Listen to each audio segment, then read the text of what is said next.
gotta take care of it. Okay, I just got a pop-up message. Sorry, I'm gonna continue. Sorry, Okay. that was totally my bad, my bad, my bad. That's okay. We're good. All right. So other things to have in your car: rope to tie things down, the boxes and bags and things like that. Snacks. Don't forget the snacks. That's really important. If you're going to go out for a whole day of thrifting and totally lose track of time, you want to have snacks with you. You don't want to be out there in the heat and getting lightheaded. Bring your water bottle with you, bring some snacks with you. Then you're set for an entire day of fun. That's something that I try to make sure I always do. Because if you got that stuff, then there's less reason for you to leave the sale where you're having tons of fun. Some of you received the survival kit for signing up for this program, which came with a flashlight, measuring tape, sanitizer, pen, and gloves. Those are super handy things to have. I've been to some gross sales.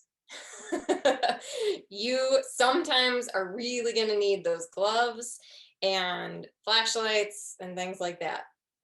Be ready for it. Other things that I would put into your little survival kit: screwdriver, scissors, magnifying glass. Think about the things that you're shopping for and what kind of stuff would be handy to have. If you're shopping for jewelry, you want to have a magnifying glass to read those teeny tiny little stamped labels on the jewelry. If you are shopping for Bakelite and you need to be able to like test if it's Bakelite, there's like little stuff like 409 and Q-tips. It's like how you tell if something is Bakelite or not. Things like that. Like once you get into deciding to collect a certain thing, then you'll get really good at figuring out what you need and what stuff you should bring with you. Also, I used to drive a Toyota Matrix. I now drive a Subaru Outback. Those are great for bringing a lot of stuff with you, but you would be amazed at the amount of stuff I've gotten into a Toyota Corolla with just like sheer willpower and some rope to tie my trunk open. You can do a lot of stuff with a little, so be ready, be creative, bring somebody to help you. It'll be a lot of fun. All right. We're going to stop talking about estate sales. I know it's so much fun to talk about estate sales. If you have questions about that, pop them in the chat. We'll talk about it at the end. And we're going to move on to that stuff you can do from home without having to go and talk to anybody. All right, introverts. If you want to stay home and shop, you can go to eBay and Etsy. Those are super fun. I mean, again, I can't really see all of you, but hands up if you've used eBay. Yes, eBay is amazing. I bet some of you did not know that you can buy vintage stuff on Etsy. That's one of their main categories, believe it or not. It is not just for handmade.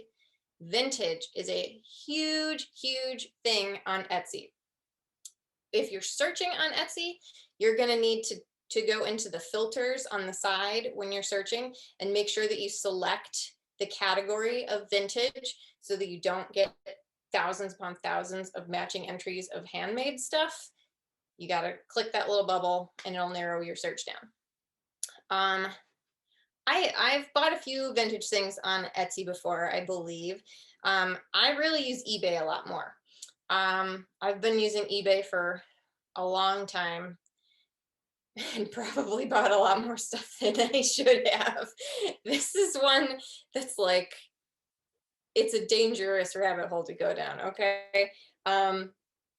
eBay is an auction site. If you've never used it before, you can get really caught up in like the heat of the moment. Somebody's bidding and outbid you and you got to go higher and you got to go higher. And then before you know it, you have paid $250 for a teaspoon or something. And you're like, how did this happen? So just keep yourself in check. If you haven't used a site like that before, you need to realize that when you put a bid down, you have to be prepared to buy it. You don't put a bid down if you're not planning to buy it. You don't put money, imaginary money down that you don't have to buy it. I have sold a lot of stuff on eBay also. And I have had many messages where it's like, oh, I didn't mean to do that. Or, oh, actually, you know what? I can't pay for that because blah, blah, blah, blah, blah, blah, blah is happening in my life. Um, these things do happen. I understand. Life does things, but you just have to know going into it, like not everyone will let you out of that contract that, I mean, essentially putting a bid down is entering a contract that you're going to pay for an item. So make sure you read all the details in a listing, read the reviews on the seller who's selling it, pay attention to the shipping it's going to cost, and make sure that while you're shopping, it's accurately displaying what zip code you are purchasing from. Like I said, I moved from Illinois to California last year. It costs so much money to have things shipped out to California, you guys. And eBay got so confused and was like, oh, are you in Illinois? Are you in California? I don't know. Here's what the shipping is. Oh, wait, no, it's 3 times as much money. You know, during the lockdown, when I was going on there and I was shopping and buying a lot of things that I probably didn't need to be buying, it was really confusing. I had to learn very quickly to make sure that that zip code was correct so that I knew how much shipping I was going to have to pay. So don't get caught accidentally spending more money than you meant to. Um, if you have more questions about eBay, let me know. I don't really have a ton of stuff noted here. At this point in time, a lot of people know eBay, have used eBay, so I kind of assume that. But you have questions, let me know. eBay is also a really great way to learn about prices. I don't know if you've ever used that as a resource, but it's really great to research how much stuff is selling for, or like to get an idea of value. So like if you are thinking about buying something to resell, or you are at an antique store and you're like, this clock is $160. Should I pay $160 for it? You know, this kind of thing has become so much easier with technology. Even if you're like home and just shopping on eBay, or if you're out actually looking at items and you have a smartphone or something, you can look this stuff up so fast. You don't have to like, you know, I mean, I do have guidebooks that I sometimes bring in my car, but you can like look all this stuff up on your phone without having to drag that kind of stuff around, and it's really handy. So the way that you do that, searching sold listings, it's going to be in the filters. When you're searching on eBay, you're going to have to scroll down, but you'll see a bunch of different little check boxes, and you'll see one that says sold items. I think that it also says completed listings, and you'll check those. And then it'll show you, instead of saying like, here's all the ones you could bid on, you'll see, I think that shows the prices in green. And it'll say like when it's sold. So if you're at an antique store and you're looking at, like I said, a clock, you can, you know, type in the search for that. Maybe you have like the name that's on the clock or the style of the clock. You can try to find it. You can actually search with photos on eBay, same as you can kind of do on Google. You can take a picture of it and it'll try. It's not always super helpful, but eBay will try to find a matching picture of that. So then you can kind of see like, okay, a month ago, somebody bought this and it was, you know, $60, but 2 months ago, somebody bought it for, you know, $90 or something. You know, you can, sometimes there's a pattern, sometimes it's all over the place, but you can kind of get an idea of like what the going rate is. It doesn't necessarily mean that it's worth that. It's trying to figure out what something is worth, or a retail value of something is a little subjective. Basically, you might hear people say this, it's worth what someone is willing to pay. So just because something is going really crazy, like, okay, I'll share a personal story here. I sold something on eBay for a ridiculous amount, I think a ridiculous amount of money, because the market for it is so inflated. I sold a creamer that was by a designer called Ray Dunn. and it's something that like has blown up in popularity in the last few years. Um, and I sold it on eBay. I think it was $350. And I had people like messaging me back and forth, like, oh, could you just sell this to me right now? Don't like before it's an auction or what, like it went bananas. Um, is it worth that much? It's not worth that much to me. But if you have a hot market for something and like, it's like gaining popularity, it's trending or whatever, like you can jump on that and sell some things at the right time. If you're collecting things in a hot market, not great for you. So just kind of think about that. Like there are some things that just kind of keep going up and up and up and up and up in popularity, and the prices just keep going up and up and up. And is it really worth that much? I don't know. It's kind of a weird thing to get into, right? Because things generally have like a retail value, especially if you're going to collect like coins and things that actually have like a literal face value. Um, it can be all over the place, right? And that can be really tricky to navigate. But that's why I tend to just kind of go onto eBay, and especially because I have done resale besides selling things on eBay. I have had a booth at an antique store. And when I would research stuff to try to figure out a reasonable price to put on things, that was my number one go-to, is to see the eBay sold listings and what people in the last like 3 months have been paying for something. And then I would usually try to go a little bit lower than that. To try to, I still like to give people a good deal as long as I can make my money back. So use that resource because I think it's really helpful. But again, it's kind of confusing because like something might not be very popular one day and then the internet blows up with a trend the next day, and you're stuck paying higher prices for the cool stuff that you want. Aside from researching prices, this is a big question here. Is it old? How do you tell? How do you tell if something is old? If you're in general with thrifting, like you could still thrift stuff that's new. You don't have to be looking for stuff. If you're just looking for stuff that's secondhand, not necessarily something that's like an antique or something like that. Like there's tons of stuff that was, I bought plates that were from IKEA. I bought them at Goodwill because they were a good price.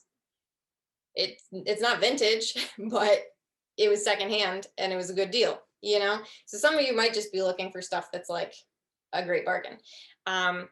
If you're looking for stuff specifically that is old, there's going to be a lot of little tips and tricks that you can learn. And like I've said before, when you decide what specific thing you want to collect, you can get really specific about what kind of stuff you need to look for, what you need to have with you, all of that. But if you're kind of just trying to be like, if you want to be a reseller or you're just trying to be kind of like eclectic, there's lots of different kind of tips and tricks. I have just a few listed. You got to try to identify stuff. Sometimes that can be really hard. Sometimes you can flip something over and it'll have all the manufacturer's information on it. Like if you're collecting china or pottery, a lot of times that stuff is labeled. You can flip it over and it'll have a maker's mark on it. So you can be like, oh, this is Noritake, Japan. And you can just type that into the computer or look it up in a book. And it's pretty easy. Sometimes it will, the place that it was made is going to tell you information about when it was made. For example, if you look at something that is labeled Western Germany, then that means that the item would be dated between 1949 and 1989, because that is when Western Germany existed. If you find something that says occupied Japan, that's going to date your item 1945 to 1952. So a lot of times you're kind of getting into this like historical archaeological adventure, and you kind of have to learn a little bit of history to be able to better identify the stuff that you're looking at. Another one is barcodes. If something has a barcode on it, that doesn't necessarily mean that it's new. Barcodes were actually invented in 1948, but they didn't start being commonly used until the 1970s when they made like a standard system for barcodes. So you might find something that has a barcode on it that's actually from the 70s or 80s. So and that doesn't mean it's super old. But when you're talking about vintage, this is the scary thing. This might freak some of you out. Um, some people consider something to be vintage if it is 25 years old or older. 25 years, that's it. That's all that qualifies to be vintage. So a lot of us here in this program today would be classified as a vintage item. Give yourself a pat on the back. It's cool to be vintage. A lot of people aren't looking for vintage items. A lot of people are looking for antiques, and there's kind of argument over what classifies as an antique, what age range that is. So you'll hear different information from different people. But the one that I've always heard is 25 years or older is vintage. So anyway, barcodes, maker's marks, different things like that. If you get really specific into collecting one particular item, first of all, I'm proud of you because I certainly cannot narrow down to one collection. I collect pretty much everything. If I find a few of something and I like it, then suddenly I have a collection, right? But if you get really particular about collecting one specific thing, you'll find out all of that information as you go about how to identify and how to get really good at telling a specific thing. But I kind of mentioned this before, looking something up using a photo. So if you've never done this before and you have a smartphone, I think pretty much every smartphone can do this.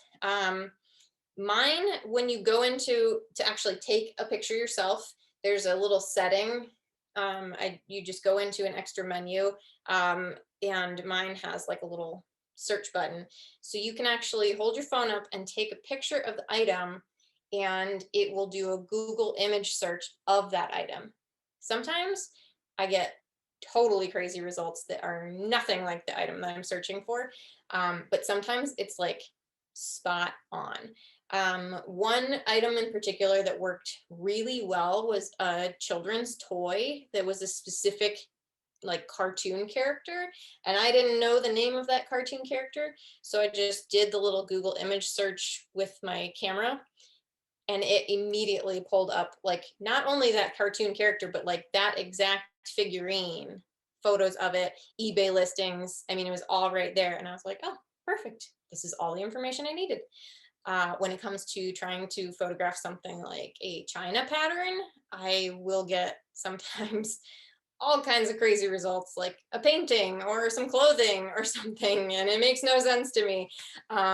So sometimes it's helpful, sometimes it's not, but why not try it? Because you might find the exact thing you're looking for, or you find something else cool that now you've decided that you need to buy.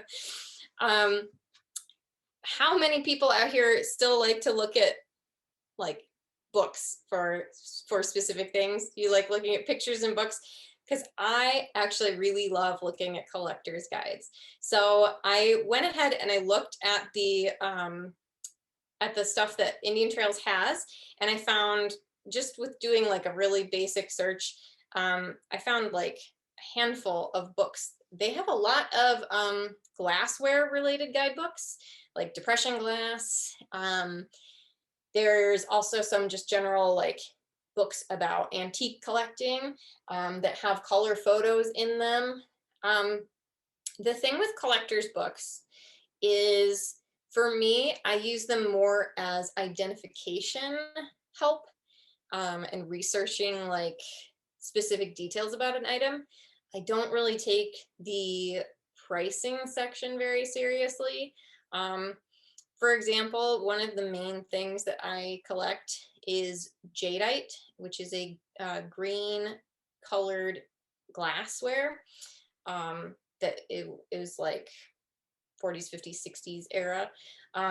I've bought a lot of guidebooks, like as they reprint them, I will buy them. And the most recent one that I have is probably 2014, maybe. And it has a price guide in it. It's kind of nice to see like, okay, at this time, this is what the retail going rate that they researched was. But that can change within a couple days, but let alone years and years. That they're not reprinting these books very quickly.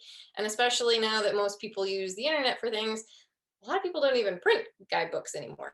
But I really like it because it's easier to get like specific things. Like I said, if you're looking at depression glass or jadeite or something, you can get a book that will kind of go through and tell you the history of items, identification tips, show you all kinds of photos so you can get an idea for like what things look for and or what things to look for, stuff like that. So Indian Trails has a bunch of them. You can look them up. There will be links to some of those books in the document that I send out. But you can also just go to the reference desk and say, I'm getting into antique shopping, thrift shopping, and I'm looking for some books on antiques or books on glassware, books on collecting coins, whatever. And somebody at the reference desk can help you look up that kind of stuff, and find some cool books for you to take home. I like doing that. I also I like to buy them so I can take them with me. But you know what? That's something else that you can look for on like eBay or in thrift stores. Or when somebody is doing an estate clear out and somebody had a collection of something, sometimes they actually have the guidebooks with the stuff. So you can just buy the book and the stuff and you're good to go. You can just take off your whole collecting journey from that one place. So stuff like that is out there, and it's a good resource. I didn't want to like read straight off of my thing, so I kind of rambled a little bit, but like I said, this document I'll give to Morgan. She'll email it out to you guys so you have all of that. But I really want to make sure that we have time for some of my visual stuff that I have and for questions. So I'm going to be done with my little pre-planned spiel, and I'm going to get into some visual aid stuff. Okay, so give me a minute here to... Okay, so first I'm gonna share my screen. All right, so first I have this little screen here with my info. I'm on Instagram and I am on YouTube. I don't share as much vintage stuff on Instagram these days. It's more about my my business, which is laser cut goods. But I used to really regularly document going to estate sales and tell all kinds of crazy stories. Some of that is still saved on Instagram in my highlights section, so you can go check that out. But then on YouTube, if you guys are YouTube fans, I have a small video series. There's a couple screenshots from that, but I did a few videos where I did all these thrift hauls. I went out and I did thrift shopping, and then I came back and showed what I got and I talked about it. It's, I think, about 5 videos, and they're all named after, they're parodies of titles from Die Hard movies. So check those out. Those are on there if you want to live vicariously through my thrifting purchases. I like to watch a lot of videos of people thrift shopping. There's a whole ton of like series where people just go to the thrift store, like walk into a Goodwill, and they film the whole time that they're there. Sometimes I find that really enjoyable because I like seeing all the cool stuff they find. But sometimes it makes me like too anxious because I'm like, okay, I got to get out there. I got to go. I have to go to the thrift store right now because I need to go find something. So again, it's a dangerous thing. I'm here to talk about thrift shopping and enable you a little bit to go and have some adventures and spend some money. that may or may not be a good thing. All right, so hopefully you've got my information down, and I am gonna go on to sharing my photos. There it is. All right. All right, everybody can see this, right? This is working? Okay, cool. Oh, screen sharing is paused. Is it working? It's telling me that my screen sharing is paused, Morgan. Is it working? No, okay. And maybe because you're now choosing to use a different window than you just were. So Oh, okay. see if you can screen share again and then Is choose that the working? other one. Did No, it, it's can we still see on this the, photo? no, it's still on the No? one with your info on it. Dang it. Okay. Maybe quit sharing and then just share again real quick. Okay, let me see. Stop share.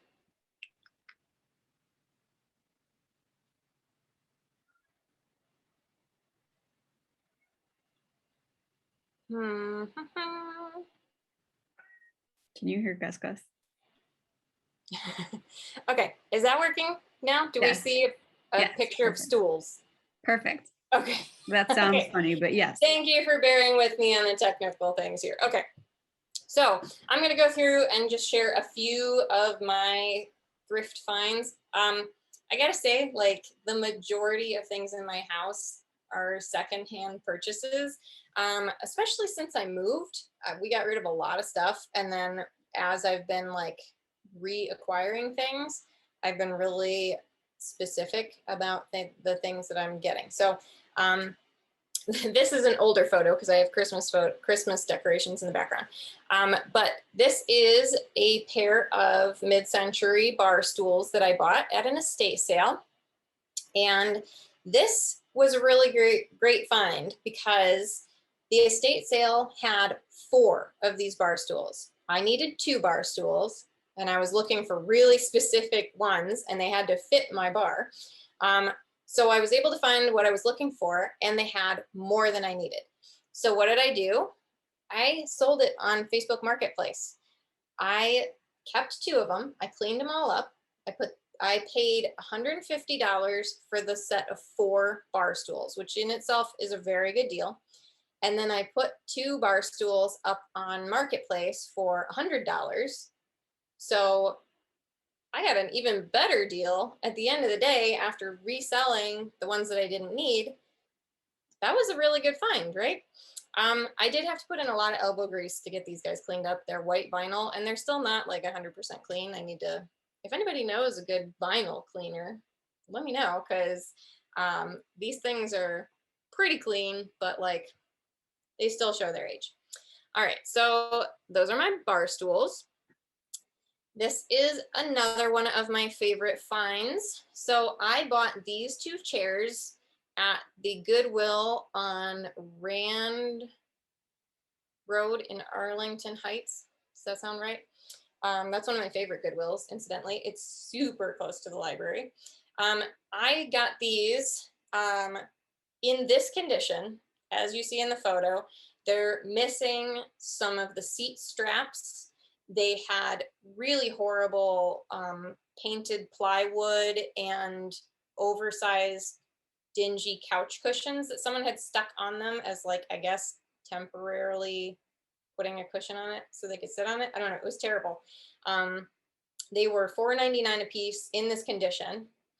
And at the time I knew that a chair frame even in this rough condition was valued around $100 a chair. That was at the time. This was, I don't know, 6 or 7 years ago. I bought them and I took them to a professional furniture restoration place and got them cleaned up and had new straps put on the seats, had new cushions made, had them completely refinished, and now they look like this. So that was one of my favorite finds because at the end of the day, I did have to pay for all the restoration, which was quite a bit more than the $4.99 I paid per chair. But it overall, it was a lot cheaper than if I had found these already restored from a dealer or something like that. So it was still one of my more expensive finds in the long run, but I did save money overall. And this is the other chair. So there's a pair of them. And then I have another photo that with the tension pole lamp that's in the background. You can see it when it's not turned on. That was an eBay find recently. And it was a little scary getting that in the mail, and it was a little bit damaged, but overall, not too bad. This is something I found on the side of the road. I always, always, always am looking at the side of the road. I don't know if anybody else does that, but if there's like a pile of furniture on the side of the road, I will slow down and take a look at what's out there. This is a Broyhill Brasilia bar cart. You can kind of tell that most of my stuff is mid-century or mid-century modern. So this is a very expensive brand of furniture for people who collect mid-century modern. It's one of the higher sought after lines of furniture, the Brasilia. This was on the side of the road, and you can tell if you look at this photo, it has scratches. I have cleaned it up a little bit, but I haven't done a full refinish on it. But it doesn't look that bad. And I mean, if you have it in your house, like, I don't know, I'm not bothered by it. I don't think about it that much that it's got a few scratches on it. So this was free. And my husband and I have retrofitted the inside. We added shelves to the inside of it, of the center doors, so that we could put our DVD players and things like that. And it's underneath our TV. So that was 100% free. I just had to carry it home with me. We saw it when we were out walking the dog. So you never know when you're going to find an awesome gem somebody just threw out and put on the side of the road. I have picked furniture off the side of the road and sold it for significant profit. So just always be ready and keeping your eyes out everywhere you go. All right. This photo has a ton of stuff going on in it.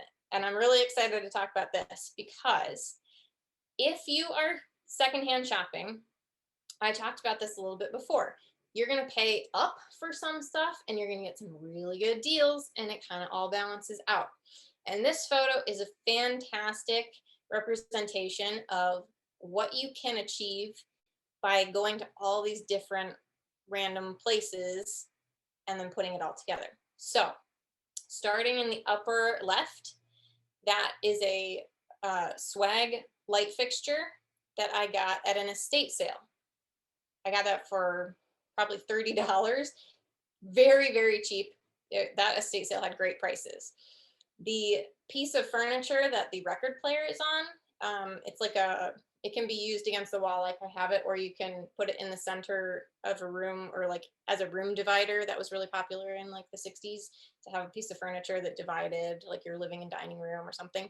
That one I bought at an antique store from someone who has now become my friend. And so I paid up for that one because I bought it from a dealer who sells really high-end mid-century modern furniture.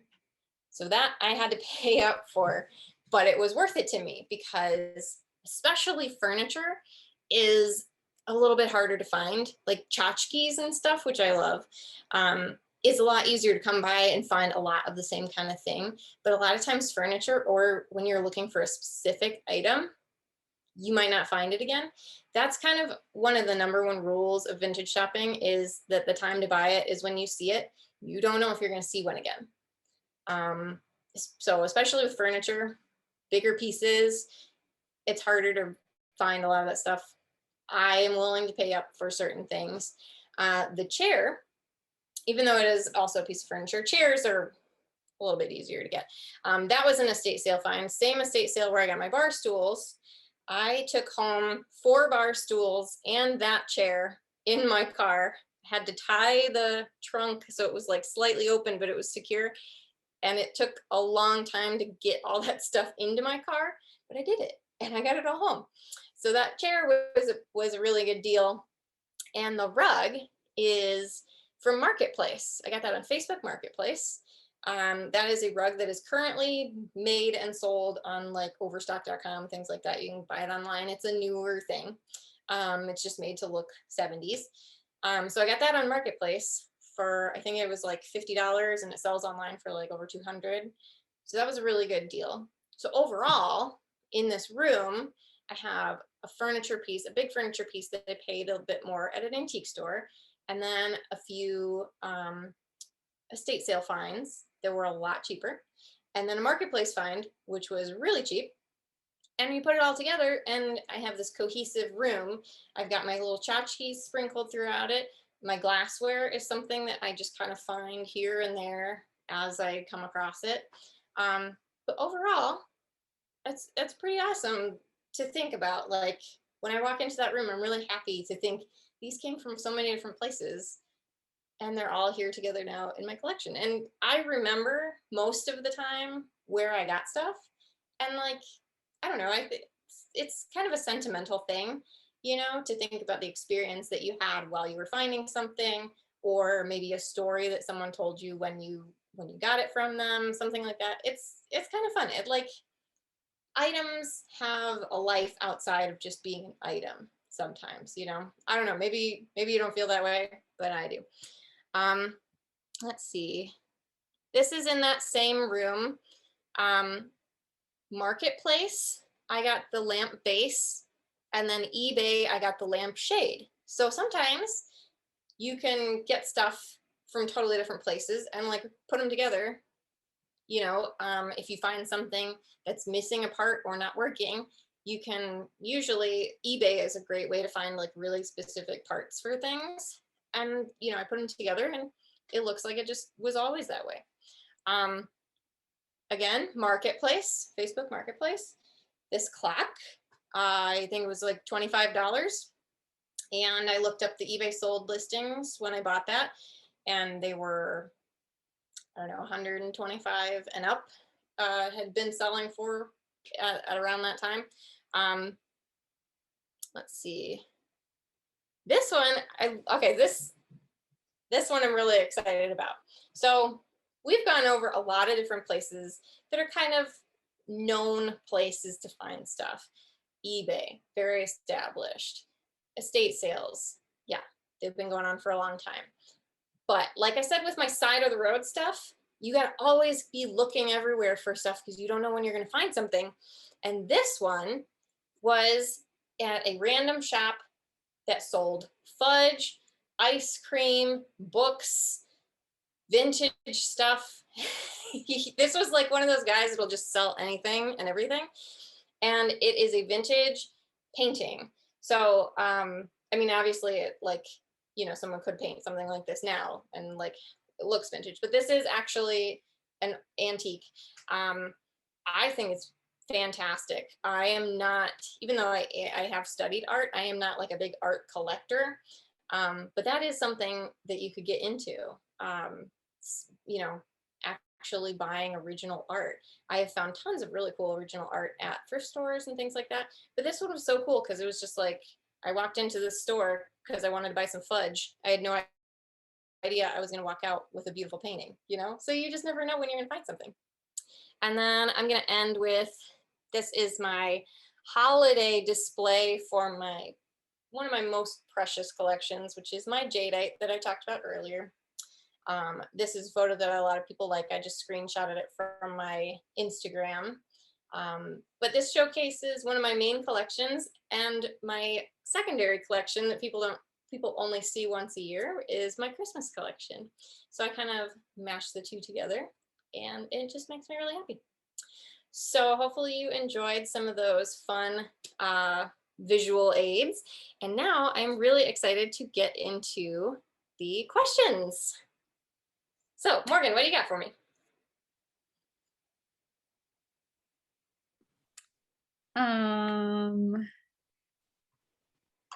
Let's see. Questions. Someone did say that there's a whole museum display at the Field Museum on jadeite, and Ooh, nephrite, FYI. interesting. I wonder if they have any photos of that online. Yeah, I wonder. Someone had asked a question too about an app, Mercari. Yes. Wait, what about like that versus eBay? Is it similar or? So Mercari has gained a lot of popularity, and I do have a friend who sells stuff on Mercari a lot. So Mercari You can sell vintage stuff on there, but it's going to be, Mercari is going to be a lot more like Facebook Marketplace, which is just kind of like, I would categorize it as more like a garage sale. So like people are selling stuff from around their house. So like my friend sells clothes, and like small accessories and stuff. Mercari is like more, I've never bought anything on it. I'm gonna give that disclaimer. I've never bought anything on Mercari. I have looked at it a little bit, but I'm not a huge fan because I'm not really, like I said, I think there's so much clothing and stuff, so I wasn't really interested because I like to go to the thrift store and get clothes, but I'm not, you know, I don't buy like designer brands or anything like that. So it wasn't super appealing to me, but it is, you Is it can kind of find really like, good deals, and I think haggling and like negotiating on prices is more common on Mercari, so um, you can like send offers to people and oh, like, it sounds kind of like Poshmark then, right? well, that one, like you send in stuff and they resell it, Oh, right? So I well, think I that one's a think little you bit more could haggle expensive. with people on that too. Oh, okay. I don't know. I haven't used that either. Oh, is that the same thing? Maybe I'm thinking of a different. There's a lot Or of too many. like buy and sell, like places that will buy your clothing and then resell it, like thread up. Maybe that's what I'm thinking of. Oh Um, yeah, yeah, yeah, so yeah. yeah, Mercari is just more like somebody selling stuff out of their house. It's like Facebook Marketplace. I didn't really talk about Facebook Marketplace, so if people have questions about that, I can talk about that more if you want. Any questions? Go ahead and send them through the chat, y'all. Yeah, I can pull up the chat too. Okay. Do you want me to talk about Facebook Marketplace a little bit? You don't have to. I don't think you have to have a Facebook account, but it's harder if you don't. So that one's like a little bit more. Facebook Marketplace is like Craigslist, but a little bit more secure. um, ooh, okay. So what places allow haggling?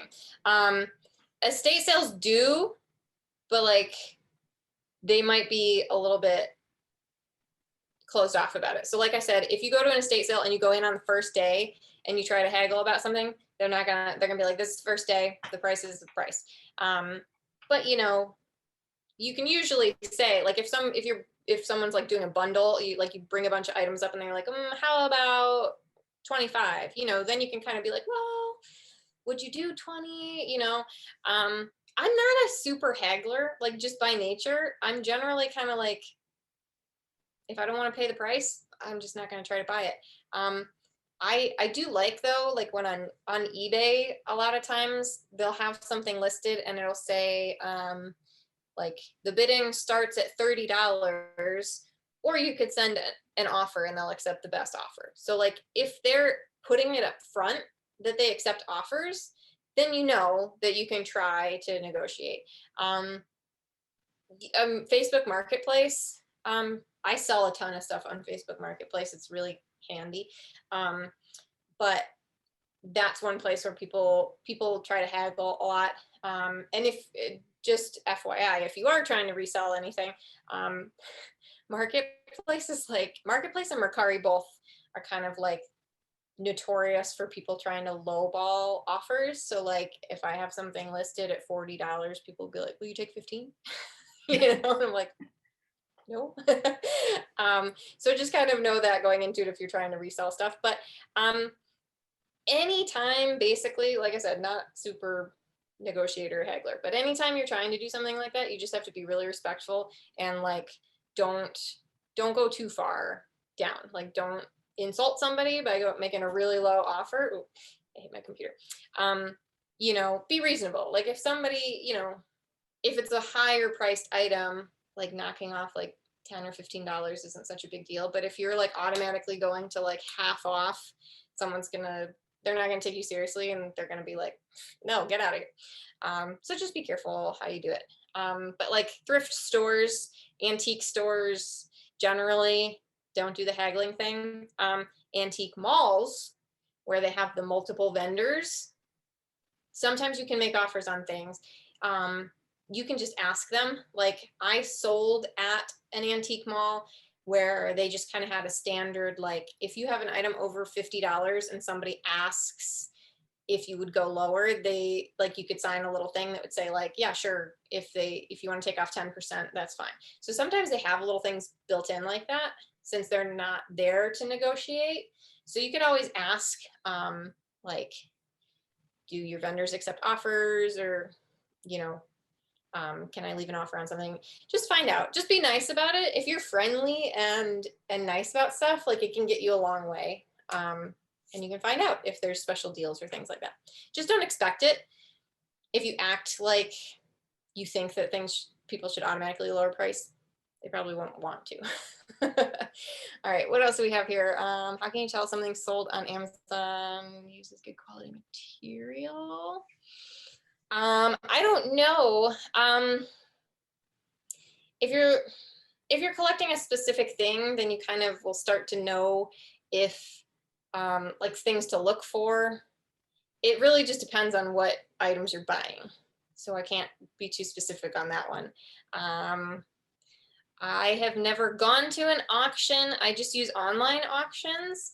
Well, I've gone to an auction. I've never bid in an active auction. It's like a little too overwhelming for me. They go really fast. But with like just auction style things in general, my best advice that I sometimes don't follow myself is to know ahead of time what your limit is. So if something is starting at a price here and you're willing to go up here, you have to tell yourself, this is it. I'm not going further than this. And it's really hard to do, but you don't want to accidentally get swept up in the moment of trying to beat somebody and win that item and spend way more than you budgeted for, and have, buyer's remorse later on. So knowing how high you're willing to go at auctions and sticking to it is my best advice. Other stuff. Craigslist and Marketplace are those that are a little like proceed with caution. I kind of started to say before that Facebook Marketplace is a little more secure than Craigslist because they actually have ratings. Like since, like I said, I sell stuff fairly often on Marketplace, so I have like a rating from my people who have bought from me and left like little reviews. So it's a little more secure because like somebody has to have like an identity attached to it, whereas Craigslist is just kind of like, you have no idea who's putting that on there. And not to say that people can't lie about their identity on Facebook, but if somebody has sold a bunch of items and they have like several people who have said, yeah, this person had great prices and met up on time, I feel a little bit safer. You can also ask people to meet in public. Have somebody come and meet you at a parking lot. I met somebody at a Home Depot parking lot once. You don't have to have people come to your home. You don't have to go to people's home. You can try to arrange to go to be in public. So that's one way to be more secure about things. Or take somebody with you. If you're gonna go, that's probably really good advice. Don't go meeting people from the internet alone. Like I said, even when you're going to an estate sale where there's going to be other people, it's nice to have a buddy with you so you have help and someone to make it more fun too. Other stuff? I don't think so. And it looks like you're right on time too. All right.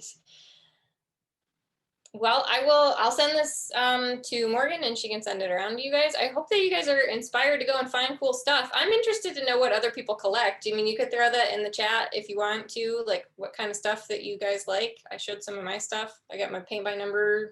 I love my paint by numbers. I get a lot of those on eBay. The one above me with the deer, and then I'm so bad at this, his buddy right here. Those I got on eBay. Oh no, Kane. Furbies. Oh no. Somebody collects Furbies. That I follow somebody on Instagram who does that, who buys like a lot of Furbies on eBay. Oh, She even ew. buys like broken ones because they like make weird sounds and stuff. I don't know. Oh, they're It's so the whole creepy. thing. So I'm creepy. glad people are still Furby fans. And clowns. Clowns is a huge category for Totally. thrifting. Like that's kind of like people are divided on that. Like people either love it or hate it, but like there's a lot of clown stuff out there, especially estate sales. I see clown stuff all the time. I think that's like a general consensus on clowns is you either are like, yeah, they're so cute, or oh, get it away from me. That thing is a killer. It's the one Yeah, or the that's other. like I really love doing this kind of thing because like I see weird stuff that I would never like. I don't know, like there's weird things out there and there's like really cool stuff out there. And also, I didn't even talk about this. If you're just like kind of a nosy person in general and you like to like see other people's homes, estate sales are so much fun. I've seen so many cool houses, especially houses that are like unchanged since like 1965 or something. I've seen so many cool things. So Oh man, that's why I was sometimes so it's upset fun to when I just, moved. We moved yeah. in Morgan's got a little bit of a time 1959. capsule house. So Ridiculous. um, yeah, it's really fun. There's like so many different aspects. If you just like people watching, if you like seeing the inside of other houses, if you like buying random things, I mean, there's so many different aspects to thrift shopping, and it's just like a really fun adventure. And I think that's the most important thing. Just have fun with it. Um, like I said, I used to post a lot of things on Instagram when I would these, and I would like say, I'd get on my phone and be like, okay, guys, this is what just happened to me at this estate sale. Like, you'll have tons of stories from all your adventures if you spend your time doing thrift shopping and stuff. So I think it's fantastic. I hope you guys have fun with it, and I hope you've got some helpful info from this. Go into the kitchen, buy cake molds. Yeah, yeah. Oh yeah. You can buy so much cool stuff in the kitchens. You guys are really lucky because there's basements in the houses you go to. I really miss that. People don't have basements in California. Most of the like basement kind of things are in the garage. But I'm telling you, basements at estate sales, so much fun stuff. That's where people put the like old stuff that they forgot about, you know? So you can find some really cool stuff. But I love kitchen stuff. I have so much kitchen kitsch from estate sales. Um, but like, yeah, like cake molds, jello molds, Pyrex, kitchen tools. If you want just like practical stuff from for your house, go to an estate sale because you can just go through the whole house, go room by room, and find the stuff that you don't have at your own house. It's fantastic.